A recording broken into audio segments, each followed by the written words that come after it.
Hello, ladies and gentlemen. Welcome back to Tabletop TV. I am your host, but not a game master today. Today, I'm just a humble man, a mortal amongst mortals. I'm Reed B, and today I'm joined by the cast of the Mothership Arc. Say hello, Mothership Arc people. Hello, Mothership Arc. Hi, Mothership people. Arc people. And today, we're just gonna be talking about the game, about what we liked, what we didn't like, how it went. Hudson, what you drinking? A knee-high peach, Gatorade, and a water. I'm in my ADHD girl era. Not the Ura. It's my era. Taylor Swift Orator? I don't know why. I thought that Taylor Swift was like 6'4" for a really long time. She's like 5'10". Oh. How tall is Taylor Swift? 5'10". That's still pretty tall. Yeah, for a chick, it's pretty tall, but I thought that she like fucking towered over your average man. She does spiritually. Well, actually, it's funny you say that. They made a Netflix movie about her. Tall girl. Yeah, you ever see Tall Girl? Fuck, that was a gut punch right as I was looking back at my bullet point list of Mothership things to talk about. Jokes. We got jokes. We do jokes here. We got bits. So, we just wrapped up filming, well, not just, that would be... Minutes ago, we finished. We're coming hot off the heels of the most recent Mothership episode. We justly finished filming. As in, we did it with virtuous intention and rightful execution. Every time I play a TTRPG, I do it in the name of God. That's disgusting. I'm sorry. Of course. Sixth commandment, you stupid asshole. Which one's the sixth commandment? I gotta look it up now. Hold on, yeah, me too. I love just letting a Bible verse rip without having any idea of what it actually is. You shall not murder? It's the third commandment. My fault. My bad. It's the Which third one's commandment. third? Thou shalt not take the Lord's name in vain. Okay, cool. Do you want to clap again, Reed? No. I'm gonna look. The ship is sinking, but it's okay. I brought life jackets for everyone, and they're +1s. It's okay. This is just a conversation for me to post in the interim between arcs. But God, if we just have to talk about Mothership, if we just had to talk about those sessions we played, first thing to start on, no particular order. Anyone who has anything to say, favorite bits. What did we like? What was like? Damn, that's a cool thing about the system or character choice. This one's open ended. I liked the part where we were playing, and I sort of didn't like the part when we stopped playing. Well said. Fuck yeah, Hudson, you got your hand up in the air, elementary style. The thing that I want to talk about is sort of two-sided. On one, this is the first time that we've really done recorded sessions. Reed and I did a one-on-one. Which we never did anything with, but exists in my heart. So having something like actually physical that you can look back on, and like something material that shows that you are having a good time with your friends, that is really cool. On the flip side of that, however, I can hear the way that I say things and my voice, and it makes me very angry all the time. But overall, great. Fun time. I understand where you're coming from a little bit. I fucking hated how my laugh sounded a little bit on mic for a while, and then I fixed it with Audacity. But yeah, it can be kind of yucky to like listen back to yourself cough or some shit. It's gross. Yeah, I fucking hate listening to Hudson on mic. Fuck, I have nothing to fire back with. Rob's impeccable. Sorry, I'm in a silly mood today. That's always your excuse when you just fucking dog walk me in the streets, homie. That's not okay. It's Silly Mood Sunday. Get with the times. It's Is it Sunday, Sunday? bitch. It is Sunday. Hudson, I'm sorry I put you into that dweeb-sized locker and I stole all your lunch money. I was just feeling kind of like a silly guy today. This is hitting too close to home. we need to move on. This reflects my life too much. I liked how simple the character creation was in Mothership. Even though it was very simple, it gave you a really good way to create a character with some personality out of the box. And I think for a very simple system like this, that's a great way for me to start thinking about my character, just to get a couple details down. So that was quite nice. I felt the exact same way. There's this game that Reed and I play. It's called Honey Heist, where that's similar to Mothership. It just has like things that you can roll on, and it's a bunch of like neat, out there, eclectic, personalized items, which is really fun when you're making a character because you're like putting an android together, and you're like, I have a spiked war helm. How would that really fit into the whole? How does that fit into the piece?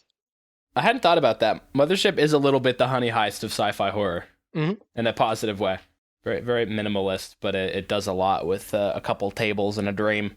What about you, Fuchs? Yeah, I do think there's a lot to be said about having just enough detail inside of character creation give you a vague direction, but then just saying like, all right, now you just go for it. Because I feel like that definitely leads to some really unique and creative characters. Like, fucking Mouse, I don't know if you would make that in like D&D, because it feels just real off the wall. Yeah, that's crazy. Actually, now I am curious. Were there any like items or bits and bobs that you rolled up during character creation that made you go like, oh wait, I'm gonna do something a little different than I was gonna do before? Hold on, let me actually pull up my character sheet just so I can remind myself of everything. I was gonna say I have to like remember what all I had and what all I created. And this is also a kind of a complicated question for AD2, who has been rolled up twice.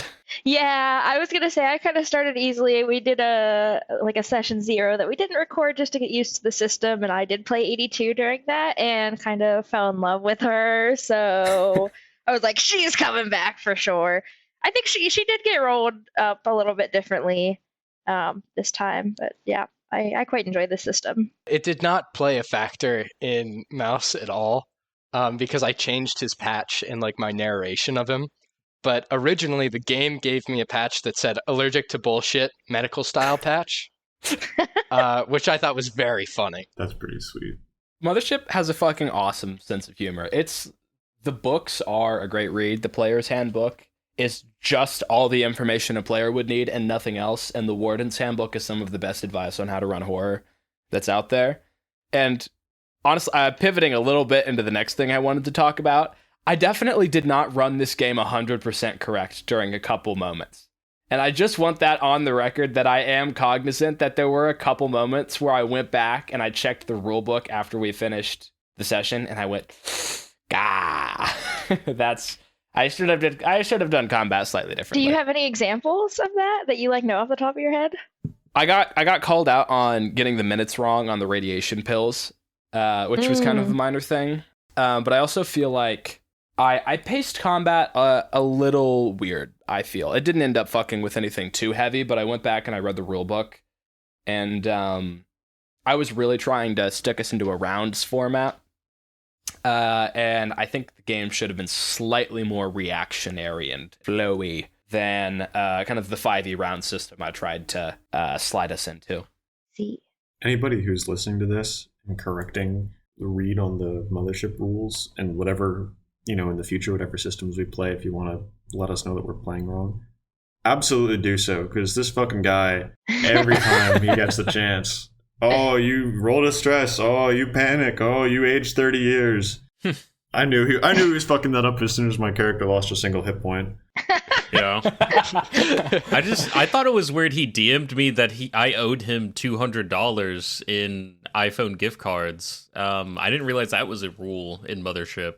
Non-traceable. Yeah, you missed it during the first session. It happened to all of us. It's like kind of sweet because it breaks the fourth wall a little bit, but I think that as a DM, Reed definitely overused that feature. It was just so weird. I was playing in Reed's game, and then to enhance immersion, when our characters went into crippling medical debt to save Mouse's life, he actually gave us a Venmo request for about 30,000 real dollars, which I will be expecting payment on. You can kind of pool money there. Ow. Even in space, we don't have free healthcare. Fuck. talking about equipment that influenced character stuff. This didn't necessarily influence Fuchs's backstory, but the radiation pills were just equipment that I rolled up. And then I saw them in my inventory, and I went, wow, this feels incredibly relevant. And I was like, and I'm glad it turned into just what I feel like was a pretty good bit of I just pop pills occasionally. And I don't share them with anyone because he's a selfish bastard.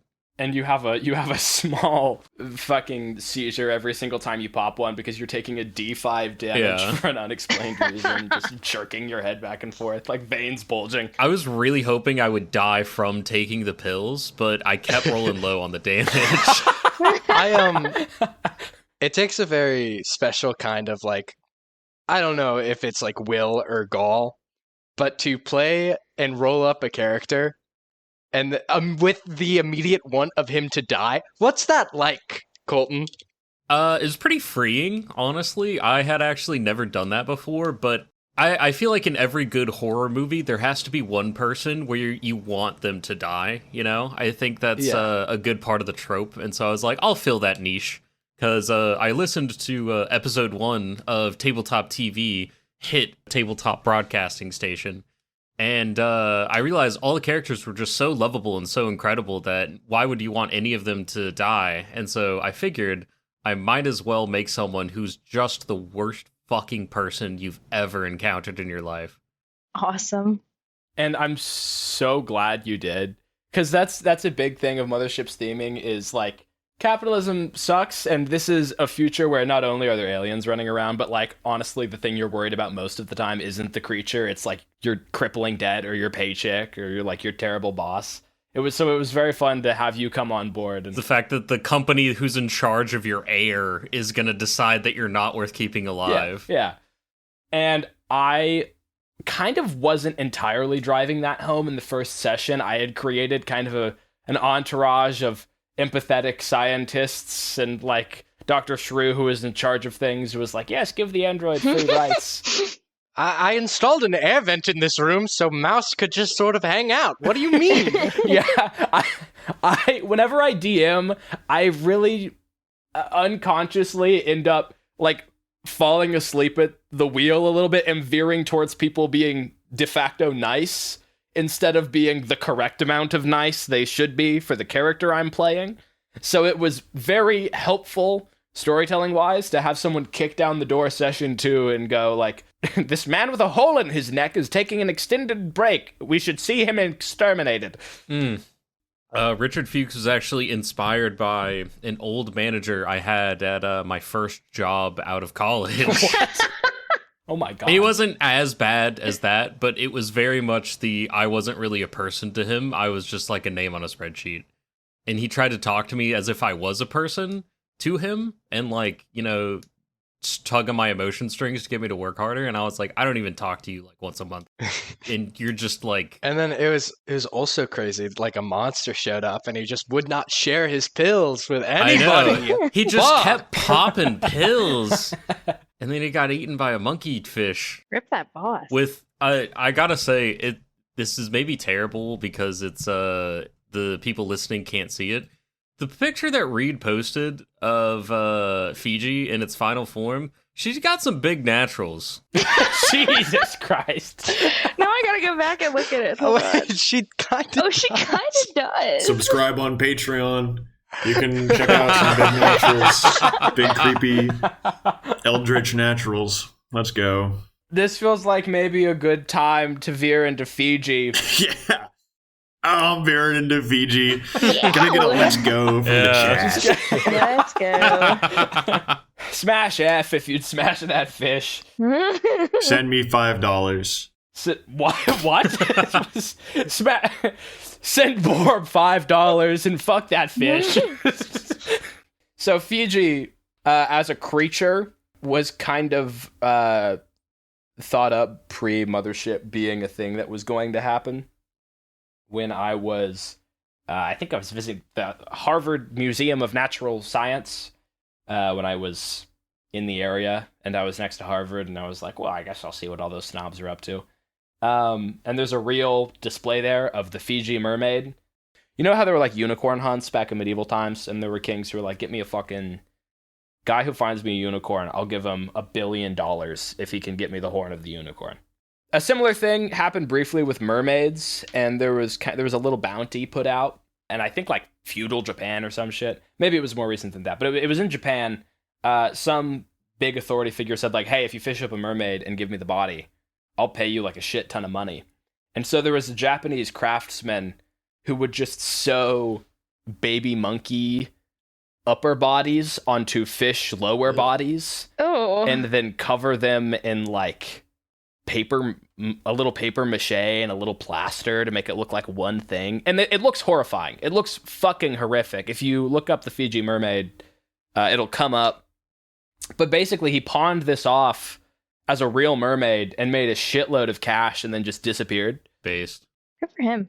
Yeah, the story fills me with like, on one hand, I'm like, fuck yeah, that's based. And on the other hand, I'm like, fuck no, that's an abomination. You've defied God. It really makes you think, where did he get all of these monkey torsos from? Oh, God. Oh. Yeah, and why were they not like, how does this guy know the mermaid spot? Why won't he share? Those aren't big naturals. Those aren't big naturals at all. Where is your secret fishing spot that you keep finding all these mermaids that look pretty much the same? And then he said, I'll never tell. And then he sailed away on his one-man skiff, never to return. And then he said, bye, bitch. With all of his money. Beta. But yeah, so anyway, I saw that and I went, wow, that's freaky as fuck. It would suck if that was chasing me down a hallway. And then I had a couple different TTRPGs on deck, and I couldn't decide what I wanted to do first. This is kind of what made me do Mothership. The age thing kind of came later when I was in an aquarium, and I was reading about how jellyfish, there are some of them that can just like Phoenix style keep rebirthing themselves over and over again and go from old to young to old to young to old to young to just perpetually stay alive. And I thought that was weird and fucked up. So I made that also a thing. What if it's that but a monkey? These are just my dark and twisted thoughts. What if the Little Mermaid was a little crazy? Ooh. Ariel, no! What if it was like the hamburger helper glove guy, but he had weird sharp teeth and he looked angry? That's one of my favorite images on the internet. It's my weird and fucked up It's mind. a good image. It's really great. I like that, for horror stuff like this, you have to have it be like something that is, and I don't mean like you specifically, but in general, you have to have it be something that's a little unexplained or like a little extra scary. But all of these things rely on having the predicate attached to them that's, this thing wants to kill you real bad. But like for me, personally, that's enough. If there's something that wants to kill me real bad, I'm already scared. You know, you don't have to add on, it can age you, and it's a monkey and a fish at the same time. You know, it's already trying. So, and it's a really good storytelling, and I think it worked out really well in the game. I'm just saying, in the future, all you have to do to scare me is like, there's a guy and he's trying to kill you. He doesn't have to be good at it. There's a man with a gun in the vents, and he's crawling around really fast, and he wants to kill PP Cormac Dodvine personally. There's a guy out there who bought a baseball bat at Walmart, and he wants to kill you. I'd be like, fuck. Shit! I'm watching out for him. Jesus. When we run Mothership back sometime in the far future for Arc 2, I think it's going to be a way different vibe. Yeah, we're all going to be Walmart employees. I like that. Yeah, it's all of you in a Walmart and all the lights go out. Dibs on mouse. And far away, you just hear someone go, I think I want to kill Borb. And then we proceed from there. Just a normal ass dude with a baseball bat. I do think I've seen someone who looks exactly like Mouse at a Walmart. Yeah. Wow. Crazy. They grow there. Yeah. Keep in the back rooms. Right next to the gun aisle. I went to Walmart at 3 a.m. What I found there would change you for life. There was a man and he had a little nub on his ass. What's the deal with that? And he was running around so fast with a little towel on the floor. And he was going, Yeah, he was cleaning the aisles. Yeah, there was a janitor. But like in the loudest way possible. that was one of my favorite bits. Dum, dum, dum, dum, dum, dum, dum, dum. I'm so glad Mouse didn't die. And speaking of Mouse not dying, I'm curious, who did you guys think was going to bite it? I definitely thought it was going to be all of us. That is sort of, with Mothership especially, when you get punished really fucking hard. Yeah. Like, at Session 3, I had disadvantage on every check just the whole time. Yeah. So, yeah, I was definitely expecting all of us to die. I was not expecting to cuff a win. I was hoping for Fuchs to die. As previously mentioned, I made him to be unlikable and for him to die, and I succeeded. And I'm pretty happy that all of the actually good people lived. And you chose to die. Well, I didn't find a moment to say it in session, but had you not intentionally gone, hey, can I target the next couple attacks from Fiji? Fiji would have probably killed Mouse. Ow! I would have quit gaming forever. Well, it was the last session, so you wouldn't be far off anyway. So. No, not just Mothership. All gaming forever and Oh ever. my god. I see. Goddamn. I was a little bit pissed that I was targeted Session 1. I really liked Mouse. I was like, man. Because the way Mothership works is the DM rolls the death save, and then the player just doesn't know whether or not they live or die. But the chances are really heavily altered not altered. They're pretty heavy on you just straight up fucking dying. So, well, actually, let's talk about that real quick. So, off screen, after you had the dramatic run in with Fiji and failed like 2 or 3 like crazy body saves, I gave you like 3 different rolls to get out of that situation because I wanted Mouse to not die on episode 1, and you failed all of them. I did. So, off screen, me and Hudson got in a call and we basically rolled 1-on-1. Turn by turn, Fiji mauling Mouse to death, and then Mouse rolling a save to try to wake up and failing. It was brutal. Yeah, it was bad. It was maybe the most rough. It was like the most unfun TTRPG experience I've ever had. But I wanted to do it to be fair, just so I didn't go like, and you're dead, and we didn't like roll anything for it. Yeah. But you rolled, I think, literally the best death save you could have rolled. You got the slim chance, which is you're alive and you die in X amount of rounds, and then you rolled the most rounds you could have. So, I really wish that there's one where you like resurrects like Jesus. That was crazy. And then we roll that for Richard Fuchs, and he just comes back. Welcome back, asshole. 3 in-game days later, he rises. my employees, I'm sure you're thrilled to see I'm alive. Where the fuck did everyone go? I'm just alone on this ship. I'm naked for some reason. Where the fuck's my crew?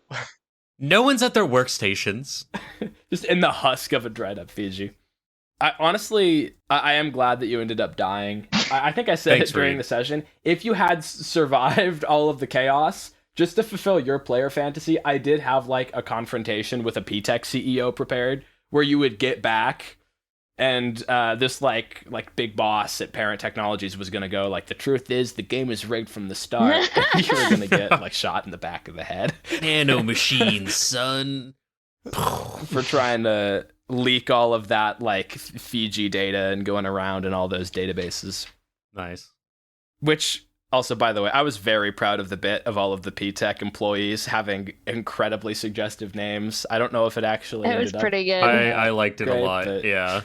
I was cackling like a maniac in my room because I wrote Candace Cox, Willie Schatz.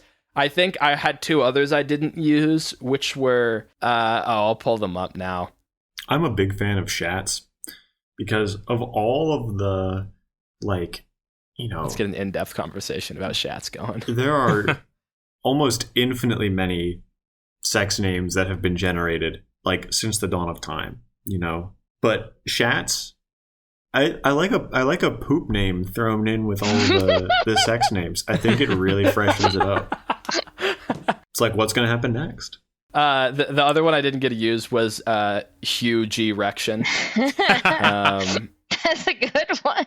Nice. And then I was cackling in my room when I was looking for a 4th one, and I just wrote fuck'ems because I was like, well, at that point, Throw subtlety to the wind. I'm spending too much time talking about the sex names I'm proud of. I will say we never actually got to the what I feel like is the logical conclusion of the jokes about Richard Fuchs's name is nobody ever called him Dick Fucks. Yeah. True. We all thought it. It's too on the nose. We're a subtle bunch. It is too on the nose. Yeah, I would agree. Okay, guys, it's time to get critical. It's time to put our thinking caps on and get spicy and controversial. Was there anything about Mothership or doing the whole podcast experience, or this arc in particular, that you weren't in love with? Or that, like, any mechanics where you're like, it's okay? I got something. I already Critic. mentioned like that. Oh, damn, my fault. I already mentioned how, and part of this is our microphone quality. I already mentioned how, like, hearing back your voice, even though it is very fun to have, like, something set in stone of you spending time with your friends, it can be a little bit jarring at times. However, if I were to talk about the mechanics of the game itself, I understand that there should be repercussions for, like, failing an attack roll. However, if it is just the fact that the monster may get a free attack, even if you're just, like, taking a pot shot and running away, that fucking blows sometimes. Like, I remember we were talking about how, like, towards the end, 82 picked up Mouse and his little baby Bjorn and started running off with him. And I was like, as I'm going off, I take a pot shot at Fiji. And then he went, now hold on. If you do this, Richard Fuchs may get stabbed in the balls a billion times. And I was like, what? How does that happen? Well, actually, what had happened is you had already rolled it, and I was like, well, hold on, Hudson. Yeah, You may want to hold on to your horses. So yeah, just the monster suddenly being able to move at trans-light speeds just because I decided to take a pot shot at it does feel a little bit weird sometimes, I feel. Yeah. Other than that, I really love the system. I think it's super cool. And that's, I won't lie, I'm going to step in and, like, be the martyr here for Mothership's good name and reputation on this specific front. That was the combat thing I was referencing, where I think I was definitely meant to more diversify consequences on failures, more than monster gets another attack. I think that was a little bit on the GM to, like, diversify consequences, or, like, not always just have it be the same. On that note, it does seem as well that on the GM side, you'd have to put in a ton of work to make all the skills be relevant, or like a certain set of skills relevant. I think you could get around that a little bit by saying, oh, you're a scientist. Well, that's cool because we're going to be playing with geology, so you could kind of tech for it. But like athletic skills and military training felt sweet. Every check I made, I was either shooting somebody or going up a ladder. So I was, in heaven. But if I had taken like xenolinguistics or whatever, that would not have felt quite as good. And so I think that it kind of puts the DM in a weird position where it's like, all right, this character gets a bonus on every check, and then I've got to fucking bust ass to make xenobiology and alien religion checks work out as well. Yeah, I get that. I had computers, hacking, linguistics, and mathematics as my skill check, so I didn't have the, like, military one. And I think computers came in handy a good bit, or hacking, I guess, in the first session. But then as we got into the more, like, fight the alien combat, I was like, ruh-roh, 82 is not ready to do this. But it was still fun. I was just like, ooh, I should have diversified a bit. I think it is definitely silly to look at a skill tree and see something fucking crazy on there, just like oh, I'm in a horror movie and my expertise is in fucking plants. I'm a botanist. And that's really cool and useful if the horror movie is about, like, Attack of the Killer Plants. But if the horror movie is like, you're on a metal hole and, like, it's Wall-E and nature has been dead for billions of years, and it's like, oh, well. Yeah, if you're a botanist and the horror movie is Attack of the Killer Fungi, you feel so dumb. Just barely outside of your wheelhouse. Just, like, slightly outside of the cusp of your knowledge. I hate protists. Yeah, I had linguistics, mathematics, psychology, and sophontology. I don't think I was ever in a situation where it felt like any of those skills were actually relevant to anything. which I was okay with, but also I could see how that being a consistent problem with like a lot of characters that you could create would not be the most fun.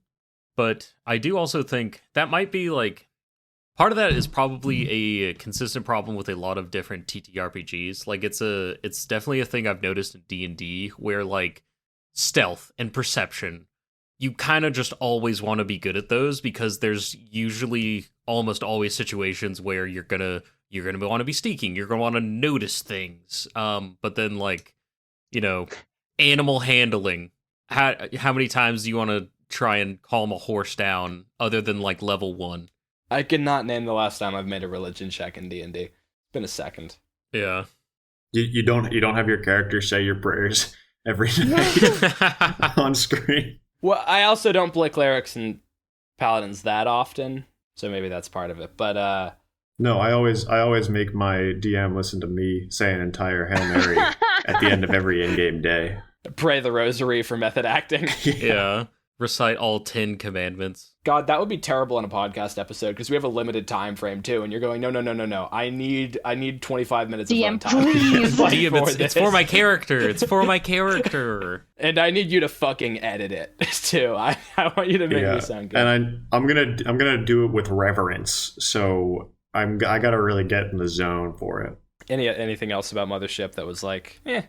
If I had one thing about like sort of the podcast experience as a whole that I didn't really like, just kind of made it a weird experience for me, was I think that I hate you, Reed. And so that was tough.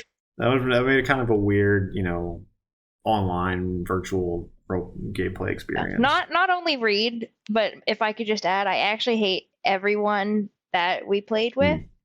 That's a good thought. So it really did mess up, you know, just everything that we were doing. Could you elaborate on that a little bit? That's interesting because you're all my best friends.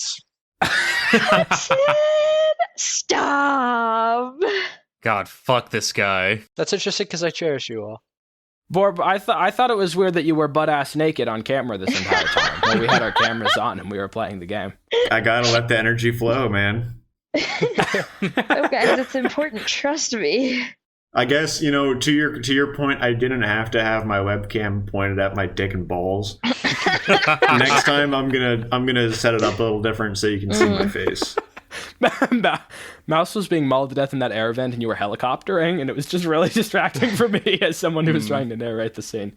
I got a stim, man. It's a long session. I got a stim. I mean, Holy for every 20 minutes that our listeners hear after, you know, post editing, there's probably like 3 hours of playtime to produce that. What do you mean when you say playtime? Heyo! This is horrible. We're moving on. We're moving on. Okay. This is honestly kind of relevant. Horror is a really interesting genre to try to GM in a TTRPG, especially because of the nature of us as a group and also the premise of the podcast. And like it's a horror movie, but also Mouse almost died and then said "Zoo wee mama." I did. I said it. When? You were like dying on the floor and you got a stim pack and you looked at BB Cormac Toadvine in the eyes and then "Zoo wee mama." I am a back, baby. Let us do this shit.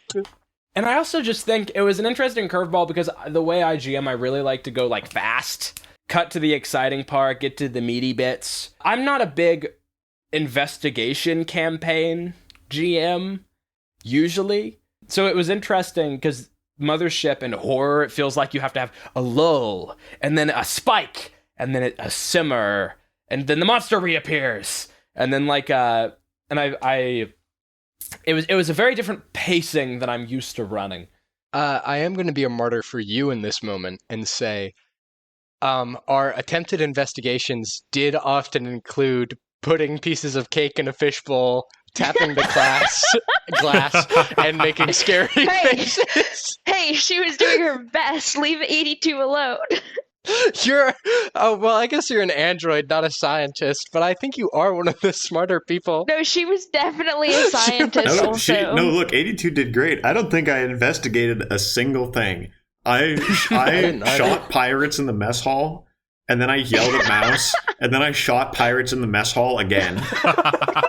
And then you hooked me up with a GoPro that we never used. I used the GoPro specifically to watch you get mauled to death. yeah, it was used then. But I think Mothership is a truly fucking incredible game for investigation-style campaigns, and I think what happened was I had this sunk cost fallacy with all my prep, because I prepped so much. I had so many, like, details that sounded scientific. And I had a bunch of, like, vocab words researched and pulled up for, like, how the anti-aging effect worked and how Fiji's biochemistry was producing this unique kind of radiation. And then in about session 2, I realized, shit, they're not going to hit any of that.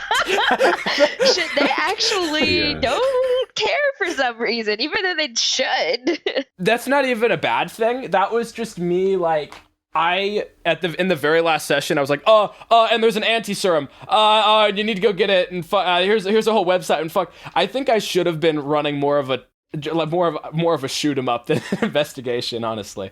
I think I should have just let go of the reins on that front. I mean, that is kind of just the curse of GMing anything. Like, you have an idea in your head, and then the players just do something absolutely, completely different. I don't know if I'm allowed to talk about this, but we have another campaign that I DM. And What? It's true, it's really good. I'm also in this campaign. You can play with us if you subscribe on Patreon. That's true. Only $300 million a month. I'll even turn my camera off. You don't turn your camera off? Yeah. Sorry, what's what? It's the opposite of OnlyFans. You're paying him extra money to not see anything. Get rid of that shit, dude. Please put it away. keep your clothes on. I think it gives me an element of mystique, you know. It's one of the principles of fashion, I think. Fuck, what was I even talking about? Oh yes, so in the campaign that in the campaign that we play off podcast, there was a time where the party was planning on infiltrating a ship and acting like part of the crew and trying to incite a mutiny among the crew. And I was like, all right, this sounds awesome. And so I put so much effort into giving a personality and a name to every single crew member and having it be kind of like a big social dungeon situation where like they were going to talk to people and there was like a crew mood meter that they could affect, and then there was going to be like events that happened that they would have to react to. And then in the first interaction that the party had with anyone that was a member of this crew they were trying to infiltrate, one of our other players decided to shoot a cannon directly through the person that they were talking to, instantly killing him and kicking off the biggest fucking combat in the world. Yeah, that character was a key figure in the character that got turned into Red Mist was a key figure in my backstory. He was. I had so much planned for him. And somebody else was him in broad daylight. It is also a very important detail that deserves screen time, because this moment has lingered with me forever, and it will stay with me until I die. Because not only was a cannon fired directly at a mortal man, but the fuse of that cannon was lit, and the person firing it was just spinning the cannon as rapidly as they could by slapping the side of it, like fucking Russian roulette, but with a lit cannon. Was it Jesse that did that? This was Jesse Zareth. Okay. Yeah. I couldn't remember because I feel like Alina was on the cannons too.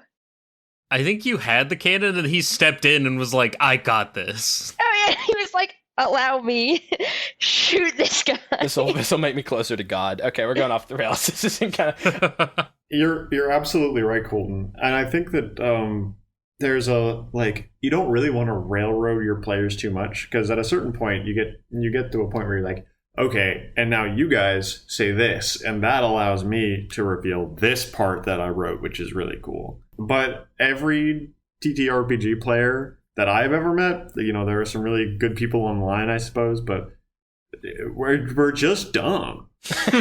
You know, I've spent so much time investing skill points and whatever into my character with a machine gun or punch level 2 that I'm, you know, if my odds of success are like 30% with my machine gun, or I can take some time and like really investigate the social, you know, hierarchies and complex relationships at play, I kind of want to use my shoot score or my military training with my machine gun.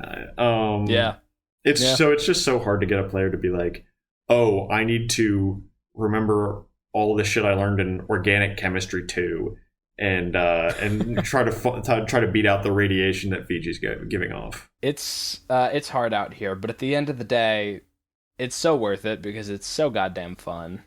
And I had so much fun playing this game with you guys. I think on that note, this is going to be the end of this Mothership Talkback. Bye, 82. Yay! Goodbye, mouse. Oh. Real quick, I have thought about what happens if we return to this system. And similar to how in detective movies, sometimes the camera will follow one detective through multiple different mysteries and tragedies that happen. I have thought about 82 being the focal point of every single future Mothership arc we run until she dies. I mean, I'm not going to complain. When she dies, I will give you a little clue who's coming back. It's 83. Oh my gosh. Whoa! What? Oh my god.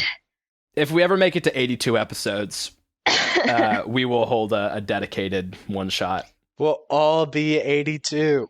That'd be wonderful. You'll play 81 through 84. It'll be like in every superhero comic book where like the superhero gets hit by a beam and then he separates into Yes. the like constituent emotional parts of the character. Like I'll like be in a good place. 82's unsettling half, and then Colton will be the one that really wants to be a real girl. And I don't really know the other parts of her character, so that That's Sid will all. take that away. That's it. All of Yeah. your characters were so good, by the way. This isn't like a this session specifically thing, but I just want to take a second to admire you guys' incredible character building skills. You always have really fun characters to bring to the table. I learned from the best. Parentheses, you guys. That's awesome, Reed. Who's your favorite? All right, and that's going to be all for this time, guys. We're running low on time. We're going to cut it off here. But hey, we'll see you in the next arc of the Tabletop TV podcast with a system that I'm going to be announcing soon after this episode drops. So stay tuned for that. It's Slugfest. Okay. That's not what it's What? called. No! It's called. Cut it off! Cut it off! What is it? You said it Wait, wrong. Cut shit. it off!